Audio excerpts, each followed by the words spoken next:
So, hi everyone. Today we are going to be having an interview with the legendary Jesse Salomon. Yeah, it's me. he It's the boy. and something very, very interesting about Mr. Solomon here is that he is one of the very few, if not close to extinct, centrists on on TYT. On TYT. That's my favorite channel. I love it. Yeah, so do I. I I just want to throw a quick shout out to Chink, or as I like to call him, Chunk, since we're buddies. Fuck Alex Jones. I'm kidding. I like Alex Jones. I don't know why. I just like him. Yeah, Alex Jones is like a literal meme. Yeah, yeah, he's a good meme though. He's a good meme. He hasn't hurt Yeah, anybody, not as far as I'm aware. yes. Anyways, so tell us a little bit about yourself, Mr. Solomon. Well, I'm from Los Angeles, a very left-leaning city, and so far the experience has been, since I grew up on the low income side of it, I've had a pretty much different experience from other people growing up. And it's not to say it's a bad thing.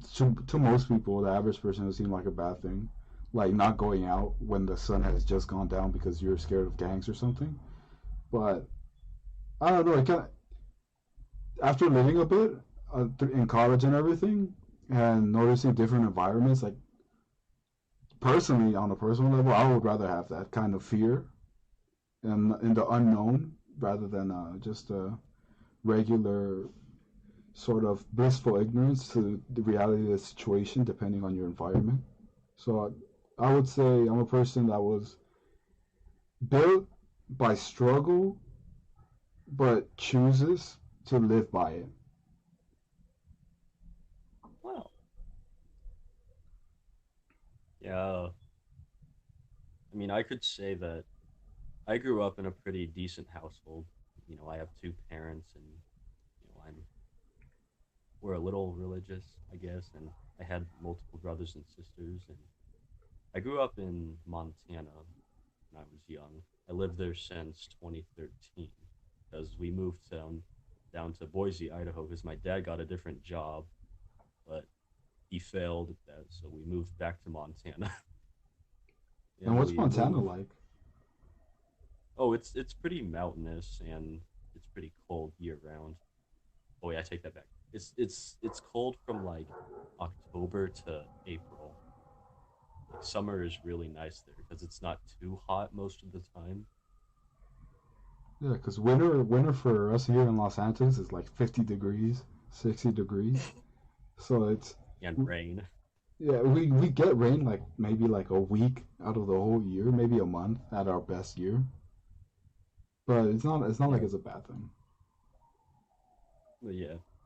But speaking politically, Montana is most people would say that, oh, Montana's just another like Wyoming. It's like Idaho, yeah. But it's actually not. Montana is actually a pretty mixed state, like at the state level. Like they have a Montana has a Democratic governor, and they have one Democratic senator, and the state Senate and House has a little bit of Democrats too. Like it's actually a pretty moderate to, dare I say it, left leaning state at the state level. Oh, how Surprisingly. dare you? How dare you say left? I'm Um, sorry. I'm Like joking. Steve Bullock. Oh yeah. Speaking of Montana governor, do you know that Steve Bullock is running for president? He is? I haven't heard a Yeah. single shred of information about that. Like all my friends in Montana are like, ah, Steve Bullock. Wow, that's But crazy. I never heard of him.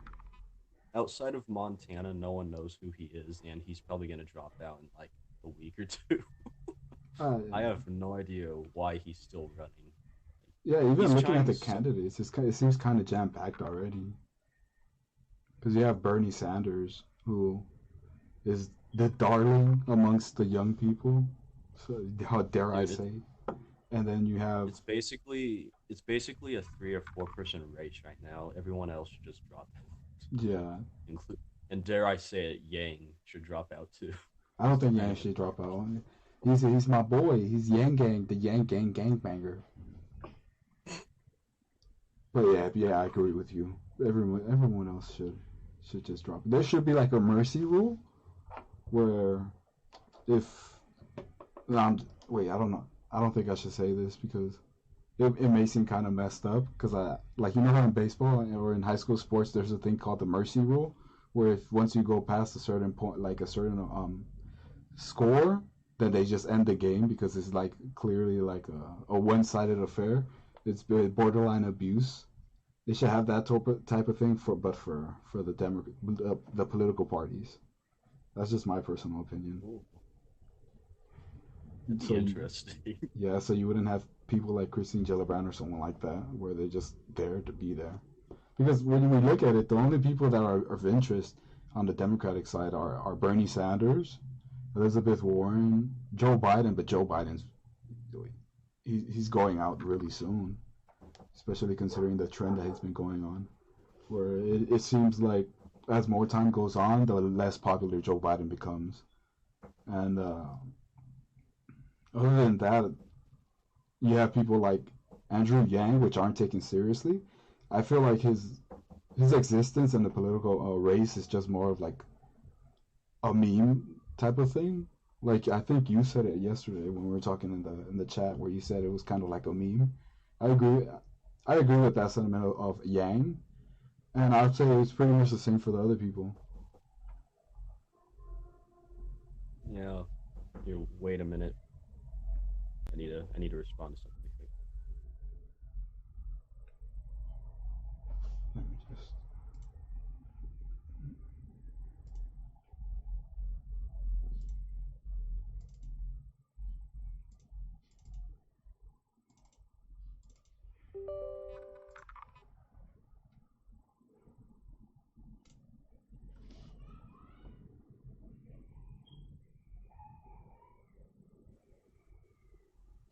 Sorry about that. It's all right. Yeah, just sister. Um, But besides the candidates, um, let's start to go over the issues. So, as you've said before, you're a centrist, right? yeah, I'm a hardcore centrist with a little bit of leaning to the left, Yeah. just a teeny bit. I have my. I am one of the few Generation Z kiddies that still has an iPod 4. You still have an iPod? Wow, Yeah. wow. How long have you had it? Well, it's actually been handed down from like my brother and my sister who are Oh, both older than me. it's a family heirloom. Yeah. I'm gonna have this for the rest of my life. You should. Watch, I'll bet you in like 10 or 20 years this thing's gonna be worth like who knows. In 10 to 20 years, they'll probably ask if you could donate it to a museum, a technology museum, where they put it Yeah. in like a protective bulletproof glass, and they just say, uh, they say, fuck, the iPod that stands above all, and it's just your iPod. Yeah. Most people nowadays have only at least an iPhone. They don't have any iPods anymore. But yeah, this is where I keep all my notes and where I ask the questions for people that I'm interviewing. Well, that's good. You At know, least you're organized. yeah. I'm far So from organized. first, oh, that's okay. I might seem organized right now, but trust me, I'm not. Like, I Oh, literally have my phone sitting on top of a bunch of pillows to. that's still an organizational skill, bro. Yeah. All right. So first issue. So these are going to be kind of agree and disagree answers. So abortion is a woman's unrestricted right. You agree or disagree? The right to abort, I disagree with that. Right. You want to go into more detail or? Oh, I could explain in detail. The reason I'm against women aborting something is because I disagree with the arguments of my body, my choice. It's if you look at it from a legal aspect, when we look at Roe v. Wade, it wasn't a matter of deciding on a woman's right to choose. A it was deciding on a matter of a a woman as a. It was essentially saying women have the right to private property, which is their body. So the government is not allowed to intrude on that. That was my taking of it from the research I've done. And it sort of applies to the same logic as having your own home. If you have another person in your home and they're being an inconvenience to you, you're not legally by law, you're not allowed to murder them. So then it brings us down this course of legality where it's either legal, it's not, or it's up for debate. For abortion, I feel like we've come at a point where it shouldn't be up to debate, but it is because it's such a controversial issue. So when we take the legal aspect of abortion, people most often think of is it a woman's right to terminate an abortion? But if we actually look at it more in depth, the the legal definition of murder is not the killing of another person. It's the killing of another human being. So when we look at the term of human being, what does it mean? Science has come to a conclusion where human being could be as something as a zygote, or as soon as conception occurs, as soon as the egg is fertilized, that technically does count as a human being. So the way I view it is, while it may be an inconvenience, it's still not a part of the woman's body. The woman is merely a caretaker for it, just as any grown person will be a caretaker. A mother will be a caretaker to a 1 year old. It's the it's the legal aspect of it's the mother's responsibility to take care of her child, but it doesn't mean at any inconvenience you're allowed to terminate the pregnancy, whether you like it or not. Yeah. So There are some from people there are some people saying that the mother could put the baby up for adoption anyways if she yeah, they wants. say that, but then it always comes to the argument of, but it's a woman's body, it's a woman's choice. She shouldn't have to put it up for abortion if she doesn't want to carry it in the first place, because they would just argue that the government is forcing a woman to take a pregnancy to full term, and they would just go down that legal rabbit hole. So my favorite argument for arguing against my body, my choice is that we have to come to an agreement where the sacrifices do have to be made. So the example I use is that of World War II when we conscripted, or we drafted men to go to war. We never asked them if they wanted to. We never asked them, hey man, do you feel like going to war is an inconvenience? Because if it's an inconvenience, you don't have to go. It's a duty that they took upon themselves even if they didn't want to. And of course, there should be legal repercussions if they refuse to take that duty. So I see it as more of it's women's opportunity to take charge and lead by example, because we often forget about the draft. We often forget about we acknowledge that men were taken to war against their will at times, but it was for the greater good. So we refuse to remember that we never asked them if they wanted to. They just did it, and we made them do it. And what ended up happening? We ended up having economic prosperity and all that. And I feel like it should be a woman's responsibility, because at the end of the day, the very fraction of cases where rape leads to a pregnancy, it's very low fractional. It's like it's at a percentage where it's not even close to being the majority. It's not even close to being 1/25th of it. So there are exclusions that there should be to the rule of abortions, but for the most part, it should come down to responsibility. A woman should be able to take responsibility for her own actions and responsibility about who she lets inside her own body and deal with the consequences just as anyone else would. So that's my stance on it. That was a very that was a very good discussion. Yeah, it's kind of people don't like the idea of forcing women to go take a term to a full term for pregnancy, but I just feel like it's a matter of responsibility. It's not. a matter of my body, my choice. Yep. Because if it was your body, it was your choice to allow someone else inside you. So you should Yep. take responsibility for the actions that come after it. All right. So next issue, I think I already know what you're gonna say. So now we're going by on the issues.org.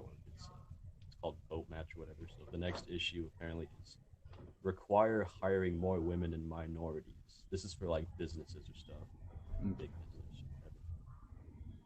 So my belief on this is that we shouldn't have quotas on meeting diversity.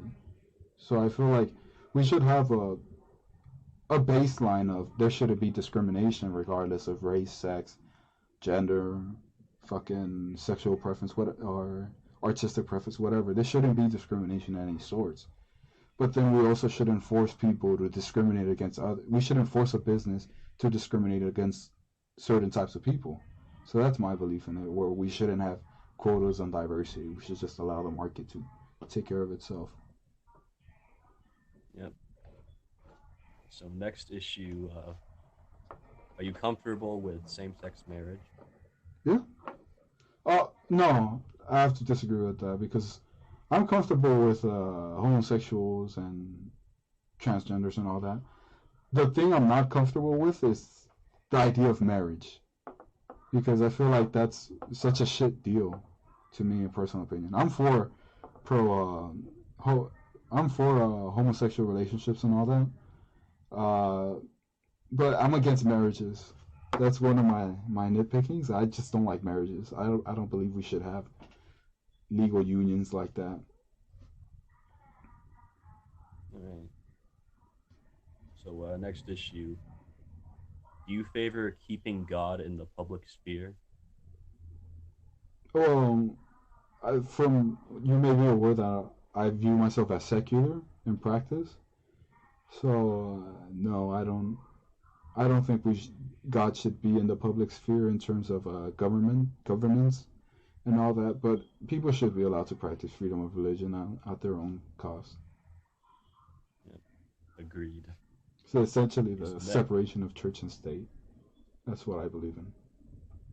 yes, I am heavily in favor of the separation of church and state. Yeah. Okay, so next issue. EPA regulations are too restrictive. Do you agree or disagree? I would. I'm not sure how to address that. I'm not very informed on the topic, so I don't feel like I'm in the right position to comment on that. All right, next issue. Do you support making voter registration easier? Um, I feel like it already is easy. All you have to do is go down to the DMV, get your ID, and then go to the local middle school and then sign up. But I I feel think like this is I think this is asking for like nationally because there's some people like especially in the Republican Party that want to like add voter IDs or whatever. Like I'm guessing that's what it's asking. Like, would you like restrict voter ID nationwide or what? I feel like the only people that should be essentially voting in the election are citizens and residents. So yeah, I'm in favor of voter ID restriction. Right. So next issue. Do you believe that stricter punishment reduces crime plus the this is like the death penalty? Do you support the death penalty or stricter punishment? I do support the death penalty, but I don't support the practice of that we currently have for the death penalty, where death penalties could be appealed into oblivion for the next 40 years, 4 or 5 decades in some cases. But only for extreme cases, such as there's evidence of terrorist actions, like the shoe bomber or the I think it's called the shoe bomber, the Boston Marathon guy. It's essentially terrorists or people that have committed great atrocities to our society. I feel like those people should we should take the Japanese approach to executions where they don't let the prisoner know exactly when they're gonna execute them. They just do it, So it could be in a day, in a week, in a month, in a year, 10 years. The prisoner wouldn't know. So I feel like we should have that sort of system in place. But regarding the felonies and everything else, unless it's extreme, like murder and pedophilia or rape of children or anything like that, I feel like they should have a certain severe punishment. But everything else after that, if it doesn't hurt the person, or if there isn't a clear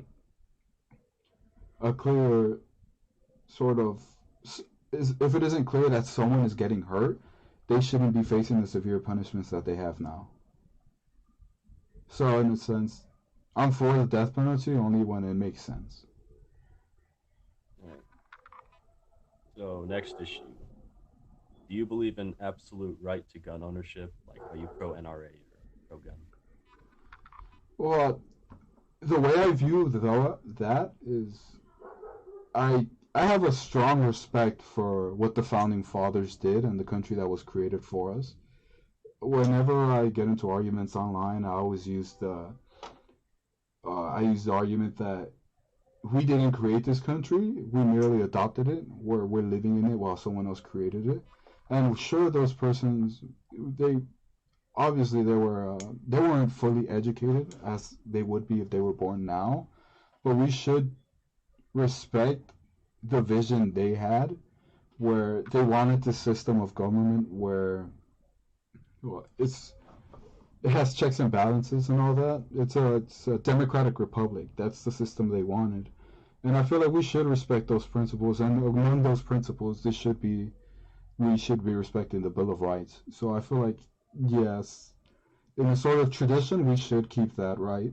People, while strict gun laws have worked in places like California, and we've seen crime come down in Los Angeles in a matter of a decade when it was first implemented, the stricter gun laws. I feel like we shouldn't be punishing the rest of the nation just because of the actions of a few cities. I believe, if I'm not mistaken, from the statistics I've seen, most of the gun deaths do happen in metropolitan areas. So I don't feel like we should be essentially outcasting the rest of the nation from their rights. So yeah, I'm for guns. Do you support universal background checks? Yes, I support that. I also I do too. support stricter implementations of security checks. So there should be universal background checks. I think there please mistake me if I'm wrong, but I think there are current background checks. But I feel like we should add a psychological aspect to it, like the Japanese have. The Japanese, if I'm not mistaken, have an actual. They make people that are looking for to own a gun. They make them go through a psychological testing, and I feel like we should have some sort of aspect like that in our gun laws. So All right. yeah, I'm for more restrictions, but not um, overreaching restrictions. Not like I think it's called a red flag gun laws or something like that, where we shouldn't Yeah. be trying to. I find it a very scumbag thing to do. That they're trying to little by little take away the right to own arms through these minuscule laws, where eventually it's a battle of attrition. What people want, the people that are anti right to bear arms, what they want is to slowly, little by little, ensure that they are able to take away the gun rights to some people. And I feel like we shouldn't be overreaching like that. I feel like that's a no-no. But yeah, there should Yeah. be some sort of more testing and stuff like that. Yeah. So next issue. Are you in favor of expanding Obamacare, or in this case, supporting universal health care, single payer health care? I'm for a baseline premise. I'm for like a sort of national plan where the way I see it, it should only be offered to the minors, where they should be able to go into a clinic and get hair and get testing or anything done if they actually need it, regardless if the parents are able to afford it. But I don't believe that should be a right. or I don't believe healthcare should be a right.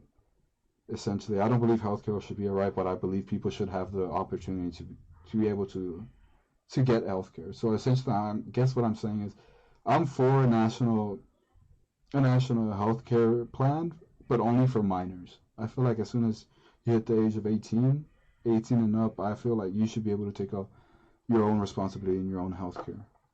So no, I'm not for Medicare for all the current implementation of it, or the current ideas like Bernie Sanders have with it. Do you support a public option? Only for minors. I feel like minors should be the only ones that should have a backup plan.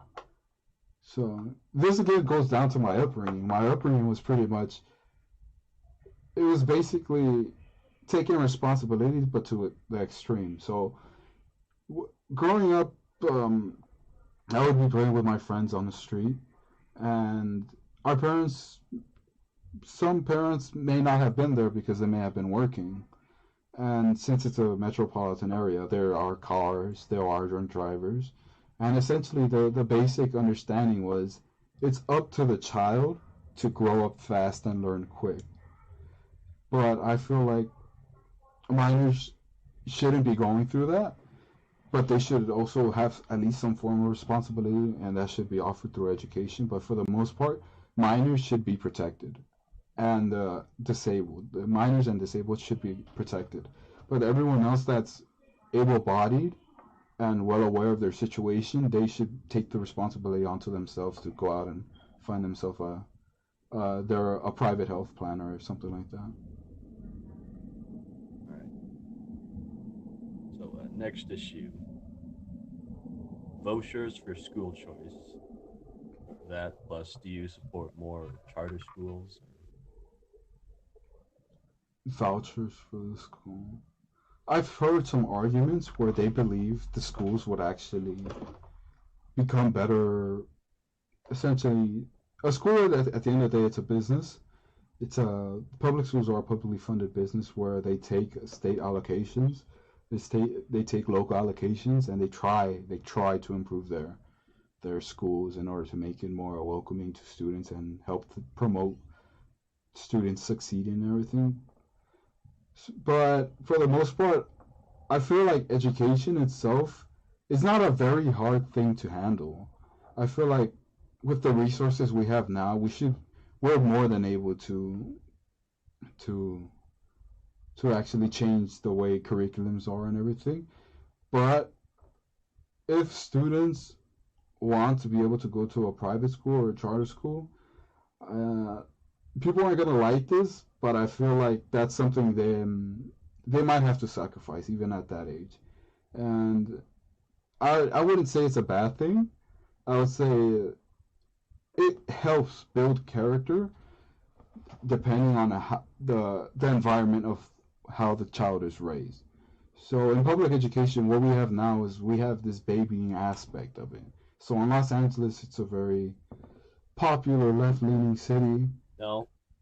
and for the most part, my experience with the public education is Okay. it's very lackluster. It's they're taking slowly and slowly they're taking away the responsibility that a child or a student has. And that's a bad thing because I feel like a student should have the sort of responsibility. It's like when we look at Nordic nations, in high school, it's essentially community college for them. They're allowed to study whatever they want to study, and I feel like we should have that aspect here. It helps. It Sorry, I need to basically, respond to something again. yeah, that's fine. I'll just continue it. I'm monologuing now. So essentially, we should not have vouchers. I feel like that's up to the parents.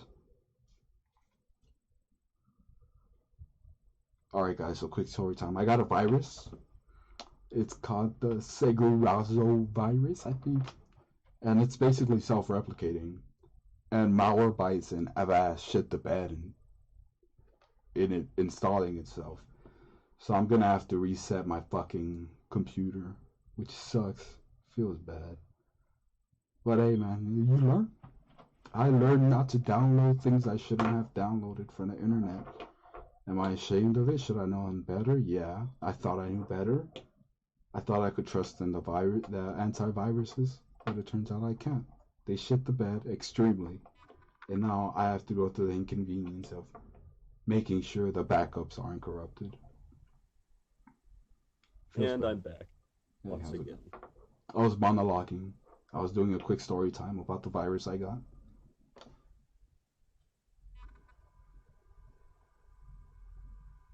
All right. So the next issue. Do you support prioritizing green energy or like expanding renewable energy across this country? I'm for research and expanding our current understanding of renewable energy. From my understanding of it, there are theoretically viable solutions that are also economically friendly. We have the possibility of thorium reactors, if I'm not mistaken, where they're essentially provide less radioactive waste than the nuclear reactors we have now because of uranium and stuff like that. And then thorium is abundant in the environment. I feel like we should be increasing research on things like that, but we do have this viable solution, which is nuclear power right now. The only thing we have to do is make sure it doesn't shit the bed. So, from my understanding, we have nuclear fission, but we're trying to reach nuclear fusion. I may be getting them wrong, but it's essentially we have the nuclear source we have now. It's a good source. It's a good source, but it could be better through the next step, which is I think it's nuclear fusion. But that's still a long of 10, 20 years away, and we should be researching other alternatives in case we're not able to reach that spot. So yeah, I'm for renewable energy and research into it. But in terms of should we drastically change our energy sector right now, like some people on the left propose, like Alexandria Ocasio-Cortez with her Green New Deal? No, I'm not for that. We shouldn't be destroying our own economy. We shouldn't be destroying our own energy sector, which is one of our most money-raising sectors or one of our most biggest sectors of our economy. We shouldn't be drastically changing that overnight. We shouldn't be doing that, but we should be looking through to other alternatives and researching those alternatives. Yep, I agree. Next issue. Do you believe that marijuana should be legalized, Yeah, decriminalized? I think it should. I haven't seen cases where it hurts anybody. I think I may be getting trolled, but I believe there are some medicinal benefits to it. I think it's Parkinson's. It may have been a troll video, I don't know, but for the most part, since marijuana isn't really hurting anyone, and it doesn't, from what I've seen, give people the desire to fucking murder someone else. I think yeah, it should be. I should be legal. It's more of a leisure time activity, and it's. Yeah, I I've don't believe it's a also heard. gateway to other drugs. So yeah, I'm for the Yeah, I've legalization of I've marijuana. also heard that. I've also heard that it can also help people with insomnia. Like it can help them sleep. Yeah, I heard that Also, too. I've heard like that. it also reduces like the effects of really bad migraines or headaches. Yeah, People with Parkinson's, like you said. I've heard that Yeah, marijuana does have benefits, but the biggest problem we have now when it comes to the health sector is the monopolization of big pharma when it comes to new treatments and such. So, given the upcoming rise of super diseases, where we're seeing diseases that are becoming essentially resistant to antibiotics, I think we will come to a point where we might have to seek alternative treatments. So we might have to go outside the mean. So from what I've seen through my research, I may be wrong. So please correct me if I'm wrong, or anyone watching this video in the future. There is a thing called phage therapy, which does seem to work. The only problem is it's not well researched, and it's only being practiced in like one country in the in Europe, where it's such it's such underutilized, and the reason it's underutilized for the most part is I believe big pharma has a grasp on its monopoly. But there's also this negative notion that comes with phage therapy, where it was a Soviet way of treating diseases, and I feel like it was brushed under the rug along with everything else that came with the Soviet Union. But from what I've seen in the documentaries I've seen about it, it's it has been shown to work with people that have been told basically by their doctors and such that there's no way to treat them, that their life is gonna suck. So these people just went off to these clinics in I think it's Eastern Europe, where they're practicing phage therapy, and they're coming in at a steep cost. It's expensive to treat it, but it's only expensive because it's such there's not very much resources put into it. So I feel like we should be seeking alternative solutions to the health sector, but we should be regulated. We should be coming into a debate on whether we believe big pharma is monopolizing the health sector. Yeah. All right. So next issue: do you support raising taxes on the rich? Mm, I believe that the way I see that is it's my personal belief. It's going to be a quick trigger warning, a douchebag warning. But I believe the people that want to raise taxes on the rich to such extreme levels where they want to wipe away their wealth are essentially people that have given up on the idea of putting themselves in that place. I don't believe we should be overreaching. I don't believe we should be taking too many cookies out of the cookie jar, because when we look at it, there being proposed plans like the wealth tax plan, where Bernie Sanders has stated where he wants to essentially he wants a world where there's no billionaires, and the way he's going to do that is through raising the taxes through wealth taxes and all that. But we have seen those types of plans in action. When we look at France, they tried a wealth tax. They recently gotten rid of it, or they scaled back it, because essentially their millionaires were leaving. And when we look at these people on the left side in the United States, where how a big part of how they want to fund their plans are through taxing the wealthy. But when you confront them and tell them the wealthy are just going to leave, they're going to be like, oh, they're not going to leave. They're not going to leave. But when we look at France, they always love pointing at Nordic nations, Sweden, Finland. They love pointing there and like, hey, look at it. It's working for them. Look at them. They could have had healthcare and everything, despite the fact that those countries have populations the size of Los Angeles plus New York. Given Los Angeles plus New York, it's not a fair representation because those countries they're barely countries. Well, let's be honest with it.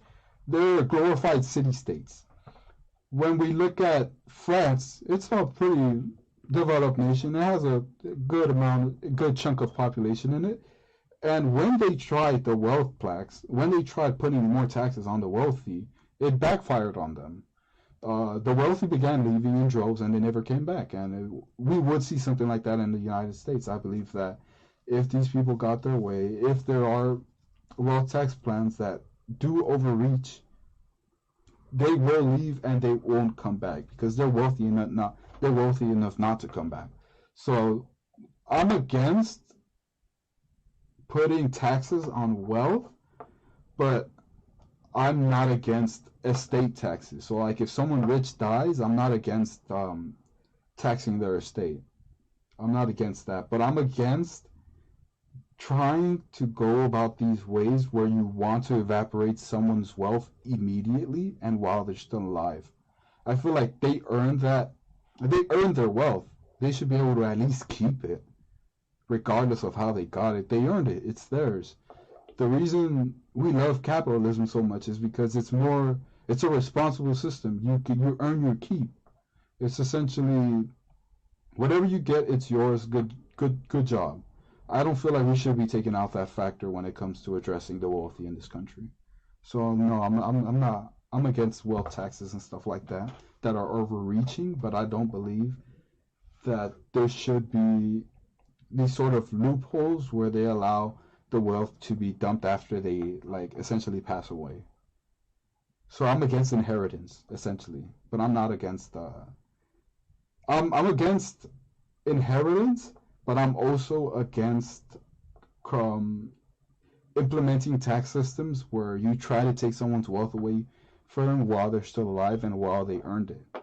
So I'm against inheritance, and but I'm still against wealth taxes and stuff like that. It's kind of a contradiction, I know, but it's my belief. Next issue.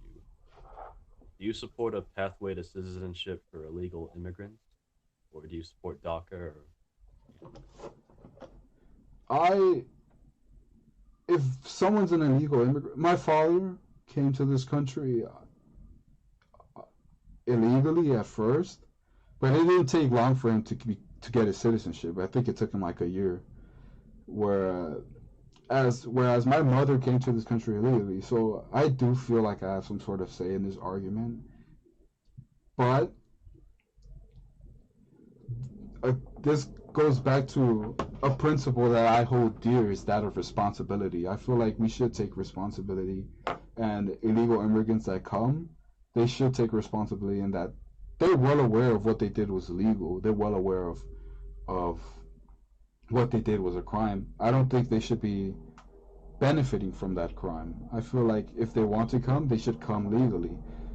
Um, this douchebag warning, but people from the Latin American countries and countries like Mexico and Cuba, the closest countries to the United States, they don't have it the worst in the world. There are countries in Africa where the people are eating shit. And if we allow people that are bordering us or near us to come in illegally, essentially violate our sovereignty, and they benefit from it, I don't think that's right, because there are other people in the world that don't have the same opportunity as that they do because they're not such in close proximity. So it's more of being fair to everyone else that didn't. So I'm against illegal immigration and giving them benefits like that, because at the end of the day, it's our sovereignty where it's our laws. We shouldn't be giving benefits to people that violated our laws.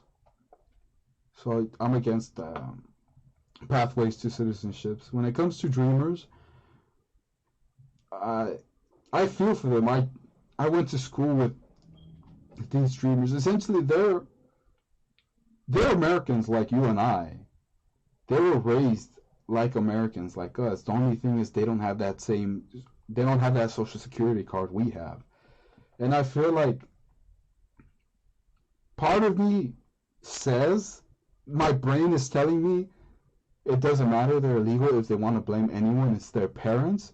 But my heart is telling me they're American just like you and I. The only difference is they don't have a Social Security card.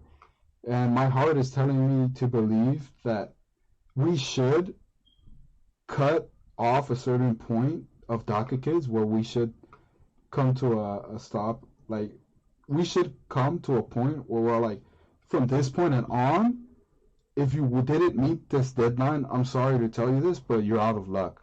But we should give some people like the dreamers pathways to citizenship, especially if all they've known is the United States. I feel like that would benefit the United States more than it would benefit nations like Mexico or where their parents are from. So I'm torn on that. I'm torn on the dreamers. Part of me says the logical side of me says they're illegals.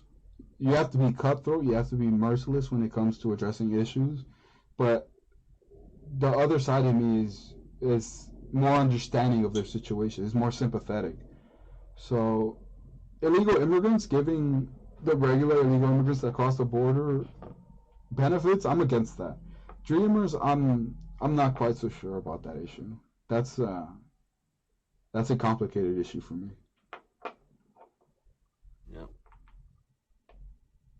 So, next issue. Do you support or are you against privatizing Social Security? My belief on Social Security is this is my personal belief. I believe we shouldn't have it.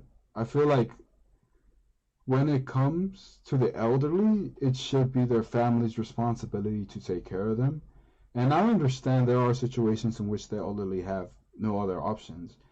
We should have help for them, but for the most part, I believe this is more of a moral change that we have to address in the United States, where we have this notion of people are essentially, on average, dumping the elderly in retirement homes. And that's something that's wrong with me because when I look at these Asian countries, when we look at Japan, when we look at Korea, you see for the most part, you see them taking care of their elderly. They have these generational homes where the grandparents are still living with the parents when they're living with the children of the parents. It's essentially they're keeping the elderly around and they're taking care of them. They're not dumping them off in retirement homes. But for Social Security, I'm torn on that issue as well. Part of me says that these people will have invested into the country through taxes, which is how they got Social Security and they're getting payouts and all that. But part of me is also wanting the family to take responsibility for it. So I guess we should give elderly the option to opt out of Social Security if they feel like their family are supporting them. But if they have no other means, we should be giving them the opportunity to have Social Security, and that should be something offered by the government, not private companies. Because at the end of the day, when it comes to big businesses and businesses, the the status quo for businesses, it's an unfortunate truth, is that for the most part, virtually all the businesses seek to earn a profit, even if it means cutting corners. So when it comes to something that affects people that are undoubtedly the weakest, apart from being babies, we shouldn't be giving businesses that right to control what the elderly can and cannot have. I feel like that the government and the family should be taking responsibility on that. Because at the end of the day, we shouldn't be abandoning people that have no other means, like the disabled, homeless children, homeless minorities, homeless minors. I shouldn't misspeak. I don't want to say homeless minorities because that would lead people to assume that I'm talking about some fucking 22-year-old Mexican kid that's homeless. Homeless minors, homeless disabled people, and the elderly. Those are people the government should, in a sense, take care of.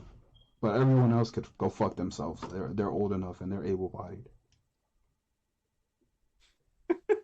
Yeah, that's how I see it. To me, no, I don't want to say victims, but the main people that we should be aware of are minors, the elderly, and the disabled. Those are the three groups of people where the government should have a heavy hand in trying to help them. As far as anyone else, they're able-bodied, they're aware of the situation, they're able to pull through. I feel like for the disabled, the elderly, and the young, the minors, they're not currently in a position to be able to pull through like someone else would if they're a healthy 25-year-old. So I feel like the government should be helping those more than they help everyone else that are able-bodied and actually competent.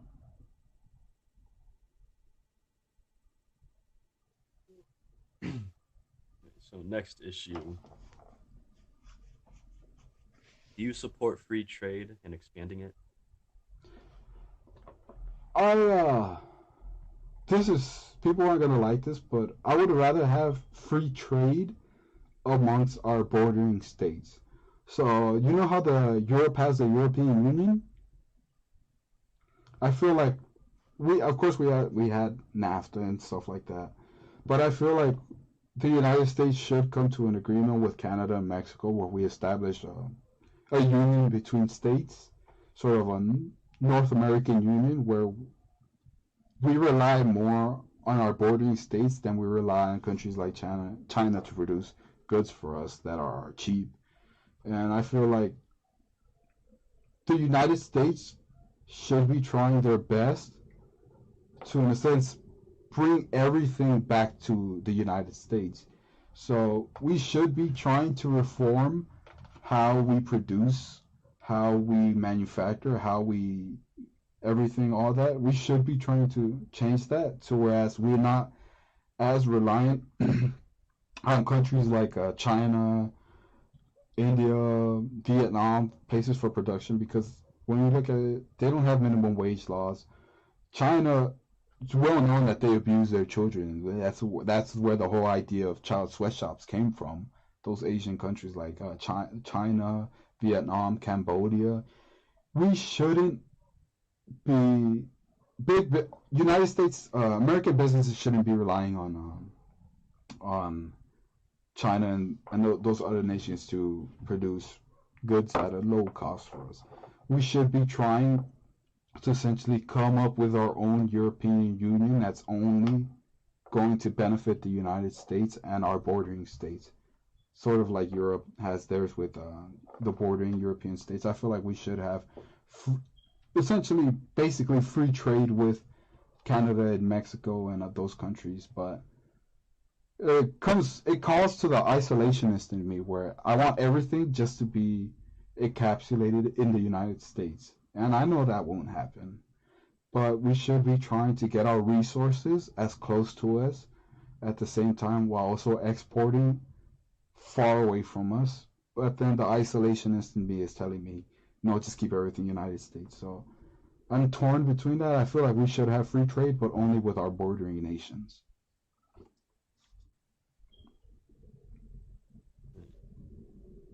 The next issue: do you support expanding the military?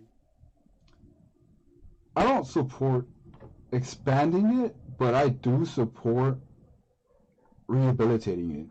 So not rehabilitation in like the negative sense. I feel like we should be reform essentially reappropriating the current resources we have in the military and addressing new issues that have progressed with society. So right now, the current issue that we have as on a national security level is that of cyber warfare. You have countries like North Korea, China, Russia. These countries are essentially using. They're obviously using their military in terms of cyber operations and all that. They're trying to cyber coerce other countries through cyber warfare. And when we look at the United States, we have a big issue when it comes to our national security through our cybersecurity. Our cybersecurity is extremely lacking. It's not at the level it should be. But we shouldn't be expanding the traditional military, the guns and planes. Planes are good. Planes are good. But we shouldn't be expanding traditional military in that. Tanks, we should have tanks, big ships, and stuff like that. We should be addressing the essentially the needs, the issues that impact the average person like you and I. We have stuff like fake websites, fake all that, national security. Well, we also have countries attempting. I think it's called the Thor map, where it displays cyber attacks by each country, and every day there's countries attacking the United States, and the United States is barely retaliating back. It's barely defending itself when it comes to cyber warfare and cyber security. I feel like our military should change in order to meet with the current issues. So I'm not for expanding the military, but I'm for reappropriating the current resources to address our security needs that are becoming increasingly important and crucial. Like for example, were you aware that not that far, a few years ago, CNN released an article. I know people hate CNN, but they addressed an article addressing the whole matter of the United States electrical systems. They're very vulnerable. At that time, they were very vulnerable to cyber attacks, and that was not that far. I think it was. I did a research for it for an essay for one of my classes, and it was addressing the cybersecurity needs. And for the most part, our country it's very vulnerable to cyber warfare. And when it comes, if a country like North Korea was able to take out our electrical grids, we at that point we had no means of defending ourselves. As soon as they are able to upload some sort of worm into the viruses and viruses into the computers at the electrical grids and all that, if they're able to attack that part of the United States and we are completely vulnerable to it, it would have major repercussions, especially in the metropolitan areas where it's heavily dense. If the electrical grid were to go out, a lot of people would die, and that article essentially discussed that. It didn't address that a lot of people would die. That's more of a consequence. It's more of dominoes falling. It's the electrical system falling is at one point, while everyone else dying is at far ahead. It's not far ahead, but it's still in the path. The United States military should be addressing issues like that, and we should be trying to change our military to meet the current demands that are needed of it in terms of cybersecurity and all that. So I'm not for expanding the military, but I'm for reappropriating the resources we have to it. All right. So we're almost finished here, thankfully. How long has it been recording now? 56 minutes? Oh, I thought it was like an hour and a half now. No, it's almost going to be an hour. So next issue. Do you support American exceptionalism slash do you support like going to war? Okay, no, that's kind of a dumb question. Is it I'll just ask, nationalism? do you support yeah, like Like nationalist? I do identify myself as a nationalist. I believe the United States and the American people should come before everyone else in the world. So people have a negative connotation to it, just like they have negative views of centrists and all that. But a nationalist, at the end of the day, it's a patriot. People try to make a they try to make them different. They try to make patriot and nationalist different. Well, a patriot is having pride within one's country, and a nationalist is essentially someone that wants their country to come before everyone else. And I feel that Americans, for the most part, I believe we should have pride in our country, but we should also realize that the United States is arguably one of the best countries in history. It's what has started and what it's become.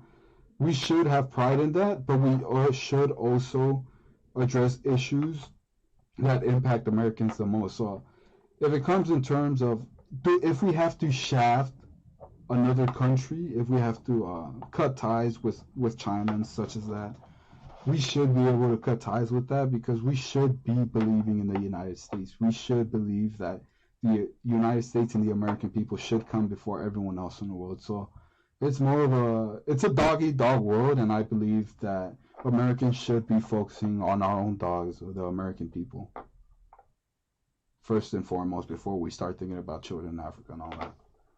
So that's my belief in that. right. So adding to that, do you support avoiding foreign entanglements, like avoiding wars, like going to war with Iran or the Yemen civil war, etc.? I'm against the United States meddling in affairs we shouldn't have a say in.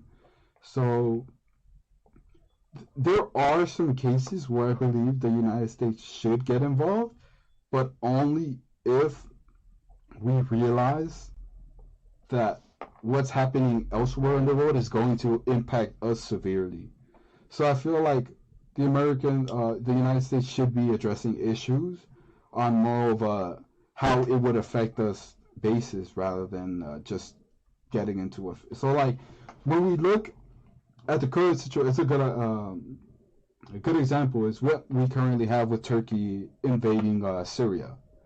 So Turkey has essentially moved into northern Syria, and people are basically they're pointing to this old pact that the Russians and I think it's Turkey signed with Syria, where Turkey could go in and basically create a buffer zone between them and Syria. And Turkey tries to play this off as a concept of securing their borders, but essentially, we all know what's going on. Turkey wants to get rid of the Kurds. Turkey wants to create that buffer zone in order to get into those oil fields. The biggest oil fields Syria has are in that buffer zone between Syria and Turkey. I feel like since the Kurds helped us in virtually driving ISIS to their last hole, we shouldn't abandon the Kurds, but it's more of a good faith gesture. It's more of a you scratched our back, now we scratch your backs. I don't agree with what Trump is doing right now, where he's basically shafting the Kurds. But people might see the previous part of this, where I said the United States shouldn't be meddling in affairs that we have no purpose in. We certainly wouldn't benefit from interfering with Turkey, and that we wouldn't be severely impacted right away, but I feel like it would hurt the American image if the world realized that we could easily turn our back on someone that helped us. I feel like the United States and American people should come to a common consensus where if someone or if some groups or if some country helped us when they didn't have to, we should be helping them in return. We shouldn't immediately be shafting them or throwing them to the side like Trump did with the Kurds. Essentially, what Trump did, I don't like it. I'm against the United States meddling in other countries' affairs for the most part, but it doesn't mean I'm against completely shafting someone once their use has been up. I feel like we should help the Kurds since they helped us. We shouldn't be going into countries and then just essentially trying to instill democracy, or essentially what we tried to do with Afghanistan, or the Middle East, where we essentially invaded the Middle East, and what have we got from it? We essentially got nothing. That, for the most part, I don't believe the United States should be meddling in affairs like that, but we should be scaling back the rate at which we are intervening in other countries, and I feel like we should start with the Kurds. We should help them, but as soon as we help them, we should start addressing countries that may, for the most part, don't help us.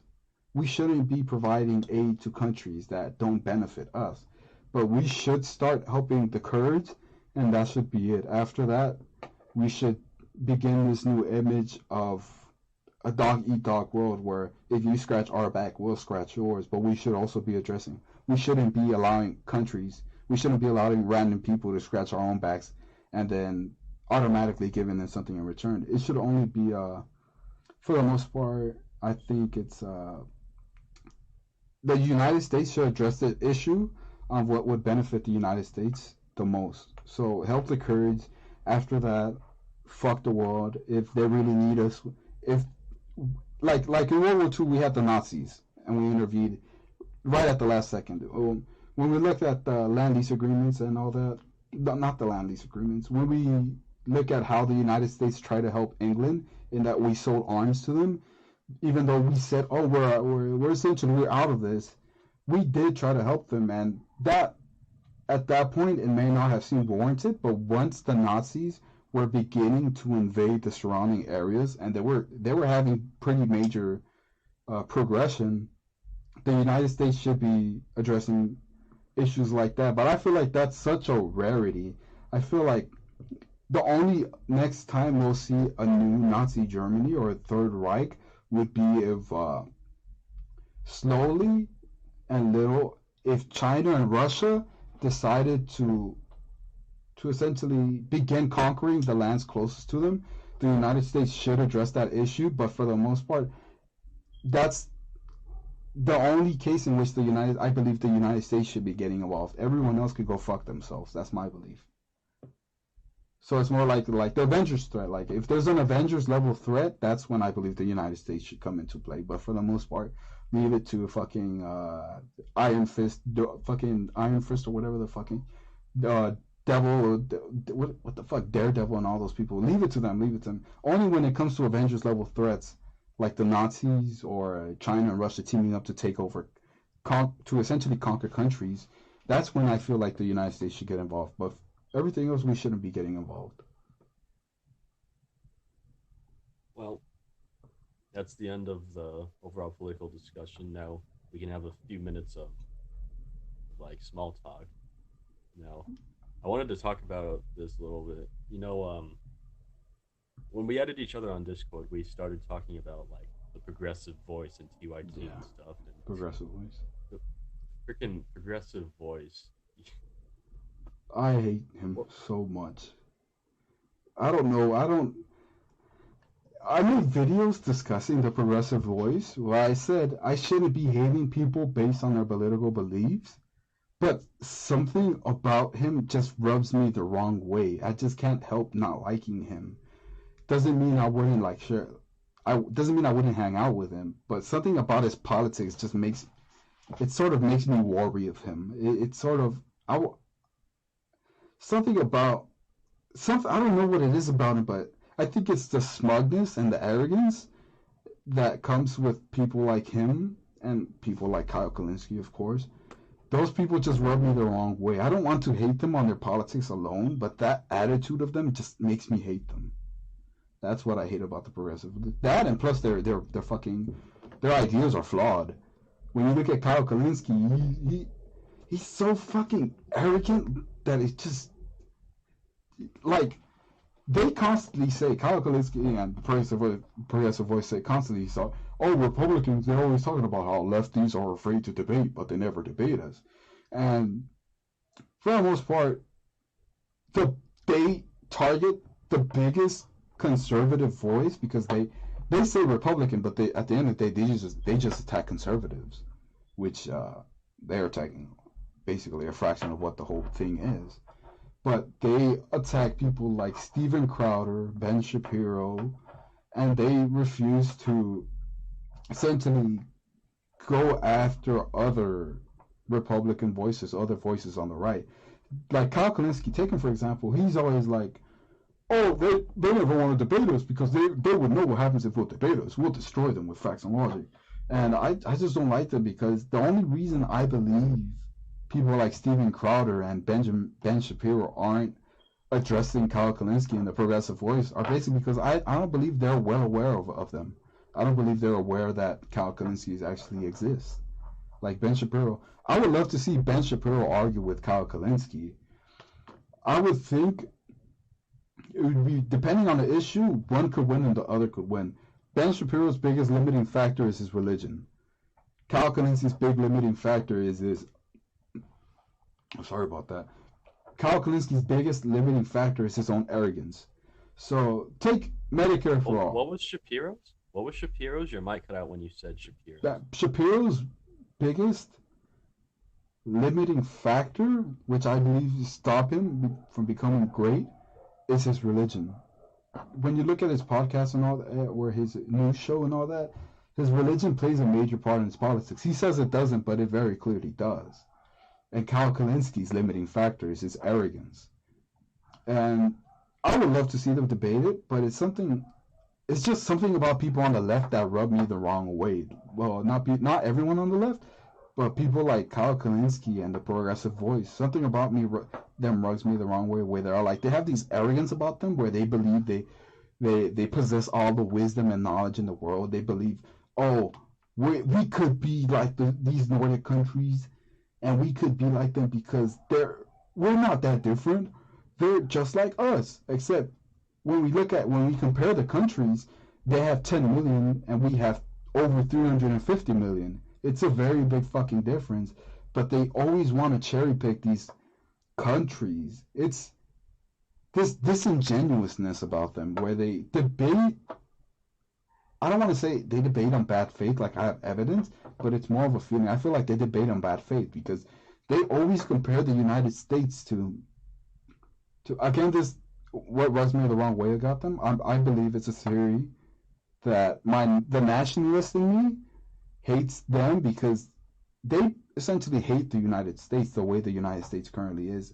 They don't want to say it, but they always bring up the bad things about the United States that we've been moving on for the most part. We've come to a point where we're extremely diverse, extremely moved forward from the old era of Jim Crow and slavery and all that. But these people always want to bring that up like a limiting factor. So I just don't like them because I I don't believe they're proud to be Americans. They say that they want to change this country, but what do they want to turn it into? They want to turn it into other countries. That's why they keep comparing us to these Nordic countries. You notice they never compare us to Indonesia, which has a population of over 200 million, if I remember correctly. They never want to compare us to these hefty populous countries. They always want to compare us to these fantasy countries. They're not fantasy, they exist. But at the end of the day, these are countries that if we left that part of the world to their own demise, Russia would go in and fuck them. That's what would happen. But they always want to compare us to these fucking countries that they have no business being compared to us because we're too big. We're not at the same liberty as they are to be sucking off the teat of someone else. The United States has to essentially take care of itself. These other Nordic countries, they could rely on their surrounding countries, but the thing about people like the Progressive Voice and Kyle Kalinske is, I strongly believe they're not patriots. They say they want to change this country, but at the end of the day, they just want to change this country into places like Sweden and Finland and stuff like that. But they never want to compare us to Indonesia. They always want to compare us. Oh, they're Western countries, so we should compare them to Western countries. No, we should compare the United States to countries that are roughly equivalent to our population. Because at the end of the day, essentially, the Western culture does not feed the people. The economy does. And how we operate our economy is extremely important. So when it comes to Medicare for all, I believe they're acting in bad faith when it comes to these issues because they take studies that have been done by administrations like the Obama administration where they say, oh, when we look at the biggest the biggest reason of bankruptcies in this country, it's medical costs. But if you actually look at it, the figure they point to was a figure made during the Obama administration, and it was co-authored by Elizabeth Warren, whereas they found that I think it's like 60 something percent. It's essentially a majority of the current figure they have now. They found that was the biggest cause of bankruptcy. But if you look closely at it, they add issues like they add criteria like at least $1,000 of medical costs aided in the reason of bankruptcy. They take these conflated stats and they try to make it seem like that's the norm. So take Bernie Sanders for example. They always use this figure of Medicare for all with not only reduced costs, but like I think it's 50. I remember Kyle Kalinske saying something like it would reduce it by like 40-50%. They take this, if I remember correctly, that number was taken from the Friedman study, where I think I have in the one notes. I think we could do it some other discussion where I have to bring it up, where it's essentially there's these they take a certain study, but there's other studies that come with it. They take the highest percentage of the study when it comes to the bankruptcies in this country, while the other studies have immensely lower figures. So essentially, they're cherry picking the statistics they want, and I'll make a video addressing that issue on my own channel. Hopefully, you'll see it.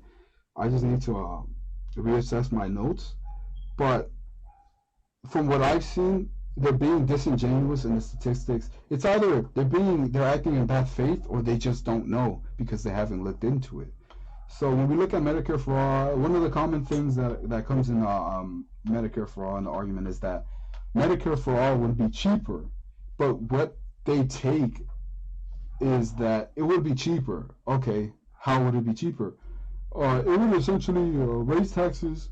Uh, it would lower administration costs, but increase the output. So it would increase it to on a national level. But the thing is, bureaucracy is a bitch. It does. If you scale it up, it's only gonna get worse. There's a reason the DMV isn't a drive-through. There's a reason the DMV is always fucking full. Is because when it comes to the government running shit, for the most part, the government sucks at running stuff efficiently. And to assume that Medicare for all would be cheaper while lowering the administration costs that comes with it, it's two things that don't add up. It That alone should make you start questioning it. How are you going to increase the output while lowering the administration costs? It's like creating a shirt for 30 cents. It's originally creating a shirt for 30 cents, selling it for $1. Now you're saying that, and someone buys it. Now you're saying you could sell it for $2 and someone would buy it, but now you're paying 15 cents for the material. It doesn't make sense. Like, how are you going to reduce the cost to operate but increase the production? So that's one thing people should start looking into, where if it doesn't make sense, it's probably because something in the formula is wrong. So that's what I think about them. I think they're either acting in bad faith, or they just don't know, or they're just not aware Yeah, of the the studies. progressive voice, I do not like him because the way that he speaks. Yeah, it was like, he, people defend the progressive voice, where it's like, oh, he's a kid, he doesn't know better. How old are you? Yeah, yeah, like he speaks. I'm just gonna do my best impression of him. Okay, so he's like, "Hey guys, so I was doing a report on a Ben Shapiro, and he, I think Ben Shapiro is the worst human being in the world. He sucks." No, like progressive voice, it's like that. You did the perfect introduction, where it's like the progressive voice, where he's like half-assing his video. You But know, another where thing you should take, in a lot of his videos, he watches it. As soon as he sees something he doesn't agree with, he stops it and he goes, "These people are so fucking stupid. Like, how can you be so stupid? I've never seen someone more yes, stupid.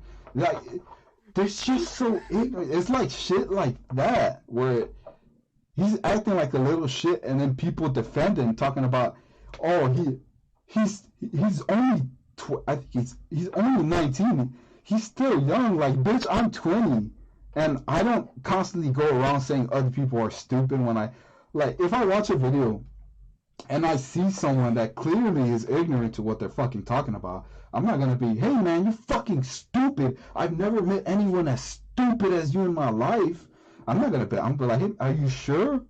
Because when we look at it more closely, it doesn't add up. That's what I would address it like when it comes to discussion.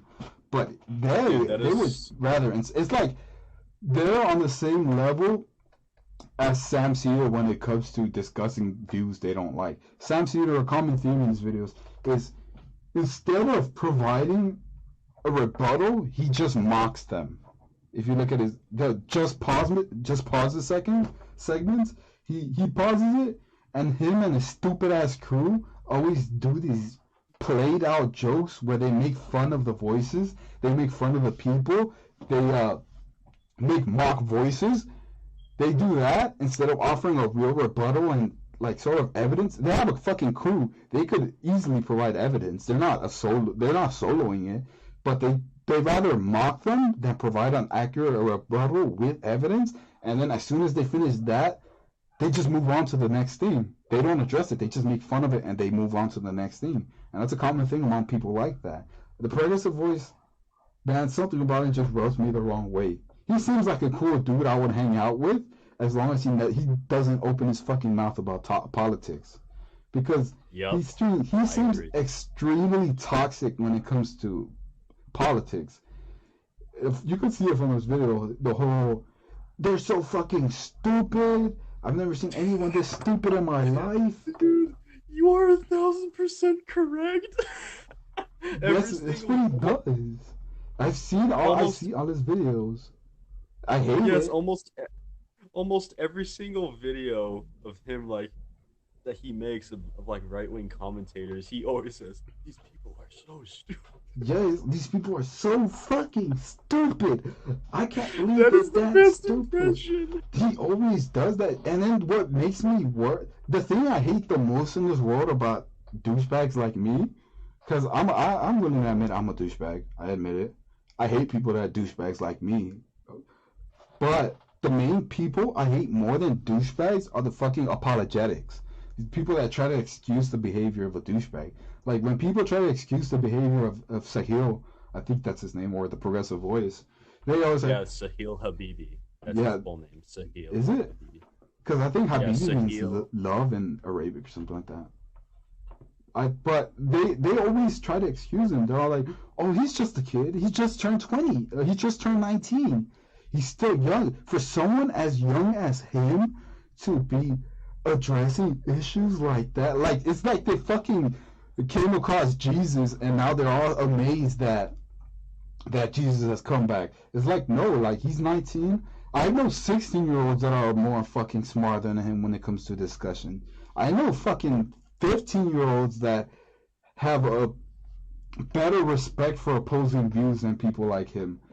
They excuse his behavior like he's 19, he's still young. Like, bitch, I'm 20, and I'm not even that much of a douchebag to call other people I disagree with extremely stupid just on Yeah. them Oh, disagreeing with me alone. and by the way, I brought this up on the when I was commenting on YouTube with you. The Oh yeah, progressive voice, the progressive voice refuses every single debate offer. Like Jamarl Thomas has offered a debate with him. Bering has offered a debate with him. Two other people I think have offered a debate with him. Every single time he openly denied it. yeah. It's He like I think just I says, think it was that thread where I think the whole thing started because of me basically saying that it's people like him are always shitting on the people on the right for not debating and running away, but they're also the same people that don't want to debate when they offer it to them. And I think that's how the whole thread started, where I basically said that Sahil or the progressive voice is shitting on the right. It's ironic because he's shitting on the right for running away from debates, but at the same time, he's hardly debating. He's not even debating anyone. And then people that's how Hill started with that fucking other bitch where it's like, and please remind me how privileged you were growing up. I always love it when people tell me that because they always assume that because I disagree with their side, what they believe is the historically disenfranchised or suffering side, that I'm automatically someone that's been growing up good, that I'm privileged. And like I told that bitch, I was like, I didn't grow up privileged. I grew up far from privileged. I of course I didn't grow up like I was living in a war zone, but at the same time it wasn't a fucking happy upbringing.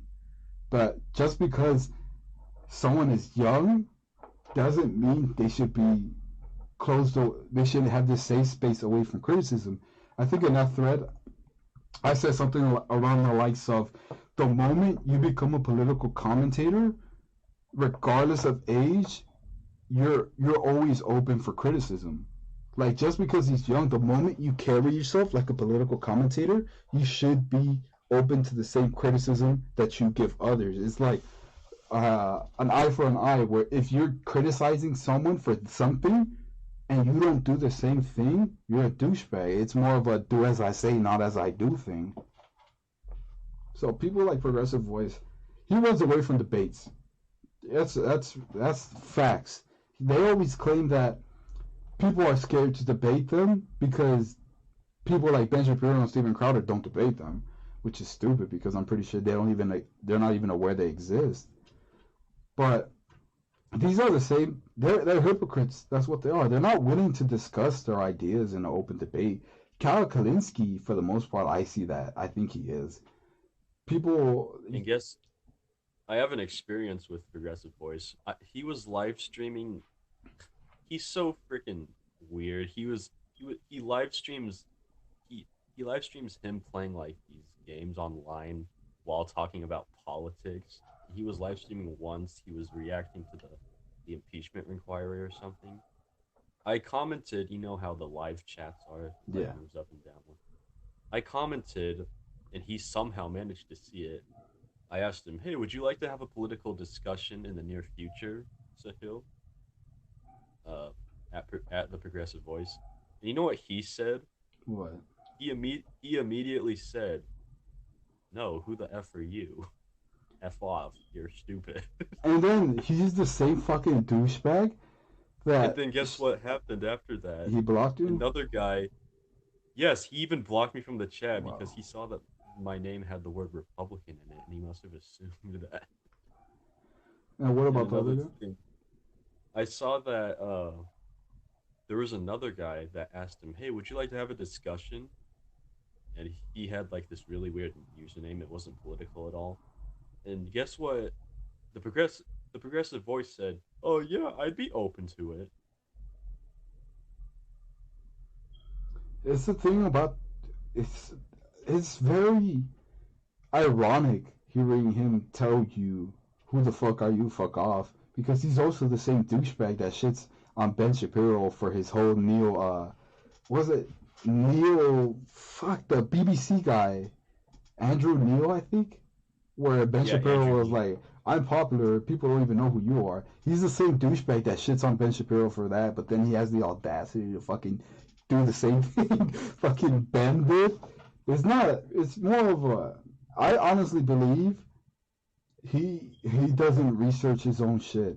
I feel like he just binge watches David Pakman and fucking Kyle He Kalinske and does. the He does. TYT, That and he then actually just does. regurgitates. Like the whole abortion thing, Wait, wait, like, wait. Before you continue, that's actually completely true. Do you know that 90% of his opinions come from secular talk slash Kyle Kalinske? yeah, He and then doesn't do any. people are like, he he doesn't dick ride Kyle Kalinske. He criticizes him too. Oh yeah, like fucking once every 6 months. It's obvious he dicks rides him. When people talk about say the fucking the progressive voice, ever notice that it's always Cal Kalinske and Cenk Uger's love child, Chunk Kalinske? It's always I mean, it is. they always bring Kyle Kalinske in with him because everyone knows that the progressive voice is just a talking mouth for fucking Kyle Kalinske. He is. He actually looks like Cheng, but he sounds like Kalinske. If I Yeah, may he's say. their love child. He's Chunk Kalinske. That's what I saw. That's what I saw. I think it was Reddit where they said he's Kyle Kalinske and fucking Cenk Uber's love child.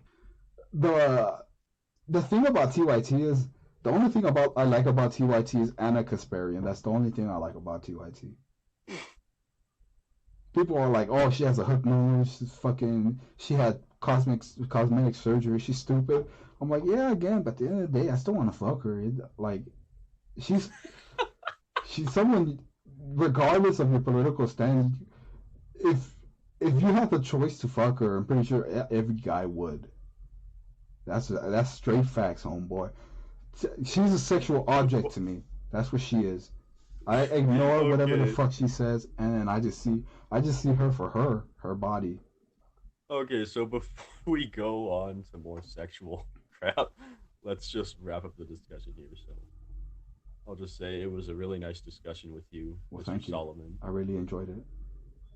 Yeah. So I still want to talk about Anna though. That's a so woman. so hopefully we can stay in touch after this, and Yeah, just send me a I wish you message. luck. Yeah, I wish you luck with I your wish you luck future with endeavors. your high school things too, my friend. If you ever want to do a discussion again, just tell me and I'll hook it up like I did right now. I may have to, it may take a little bit longer because I have to reformat my computer Oh yeah, because of this we stupid ass we virus. there's a high chance we will have discussions in the future again. But I was guess what else I'm gonna like I'm gonna be honest, I I'm gonna wasn't try completely to prepared. I usually I'm gonna I have OneNote and I have all my notes in there, but I kind of got lazy and I'm in the middle of school season, so I take calculus and I just had a calculus test last class, which was Thursday. So I was more focusing on that than I actually was at looking at the my notes and stuff. So next discussion, I'll definitely be more prepared. all right. I'm also gonna be trying to get set up debates. Like I'm gonna Right now, I'm trying to set up a debate between you and the BSO gaming guy, the That all would be BSO dope. gaming. Yeah, Because I'm not I don't afraid to know. debate, even if that's the whole thing of being a centrist, is you have to be willing to admit if a debate at the end of the day it's a battle of persuasion. It's whoever's more persuasive. If if someone is able to point out the flaws in my logic, discredit my studies thoroughly, and provide a better alternative, I'll easily jump to the other ship because I know I've been proven wrong. You have to be confident in yourself to in order to be able to move on. It's like I think it's a saying where even scientists are able to admit when they're wrong. I'm able to admit when I'm wrong. I'm able to admit when maybe my stance is flawed. Like with welfare, as an example, I was extremely against welfare for a different reason. I just didn't want welfare at all. I didn't want social programs. And then I was looking at studies about welfare and many studies about where if they changed welfare like this, where they made it more of providing skill opportunities and job opportunities to people on welfare benefits, they actually benefit from that more than monetary compensation. It actually helps them more.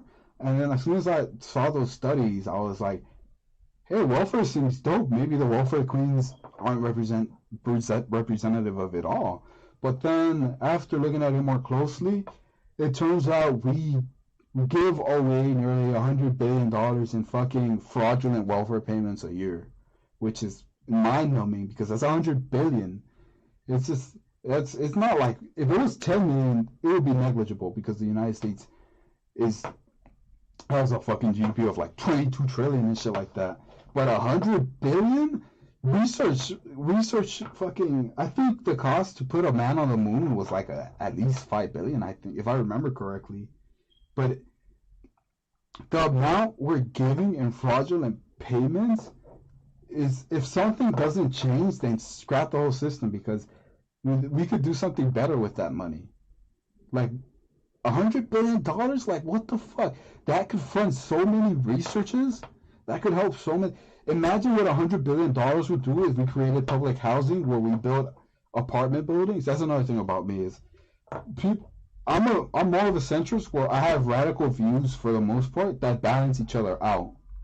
But I'm also able to admit when I'm wrong and move on. So my view on public housing is one of looking at the situations we currently have.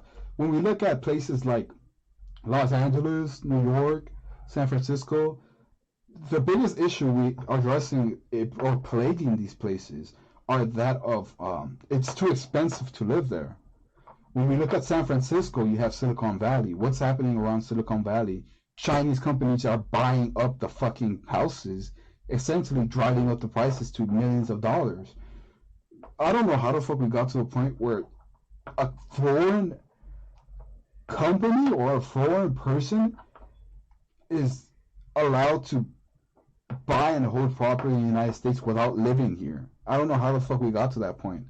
If you are, if you're an American and you own property here and you don't live in your property, that's understandable because you're an American.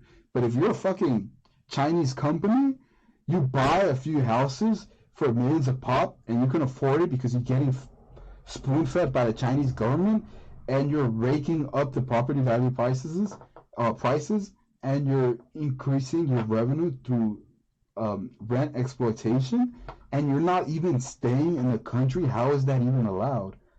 And another thing is we should address the issues in big cities like Los Angeles, San Francisco, New York, metropolitan areas where we're running out of space.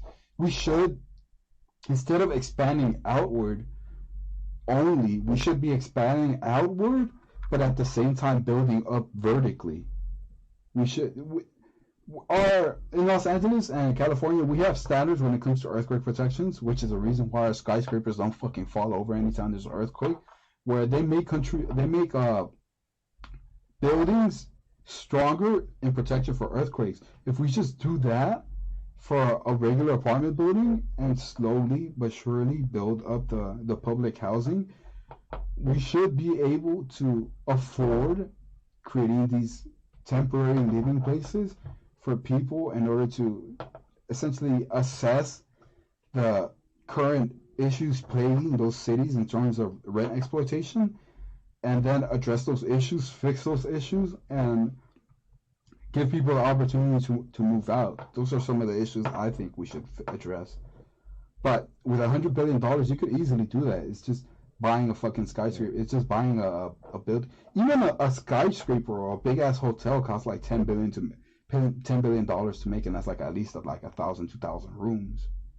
So Oh, guess what else can be built? There can be like 6-story office buildings can be built with like 125 million alone. Or, yeah, you could make a lot of you could do a lot of things. You could research alternative medicines. You could research alternative energy. People say that no matter how much you throw money at a problem, you're not gonna fix it. Okay, yeah, no matter how much money you throw at a problem, you're not gonna fix it. Doesn't mean we shouldn't also be addressing the problems that aren't allowing us to fix it. Like we should consider the possibility of taking away the property from these foreign-owned companies and foreign-owned entities in the United States. If they don't live in the United States and they just own property here, they shouldn't be able to do that because there should be property available to the American people, which again appeals to the isolationist and fucking nationalist in me, where I don't believe we should be getting strong armed by these foreign countries. Even looking at companies like Blizzard, Activision Blizzard, are you aware of what they're doing? Where they're pandering to China. Have you heard about the Hearthstone thing? no. Well, Activision Blizzard currently they had recently had a Hearthstone event where a competitor from Hong Kong was doing an interview with two people, and in the interview he said something around the likes of free Hong Kong or something about something about free Hong Kong. He's obviously talking about the current issues in Hong Kong in terms of extradition to China and shit like that. Where Activision Blizzard like banned him from the tournaments and they took away his prize money, and it was only because he said something like free Hong Kong. And the reason they took away the prize money and tried to like essentially end his career is because China didn't like it. They had in their contract they put something in like it's basically the fine print where it's like you can't say anything that doesn't represent Activision Blizzard, and it was something along the likes of at Activision Blizzard's own discretion they have the right to terminate your contract and take away your winnings. And it was just something for simple as free Hong Kong or something around that like. But it was basically talking about Hong Kong, and they just shut him down.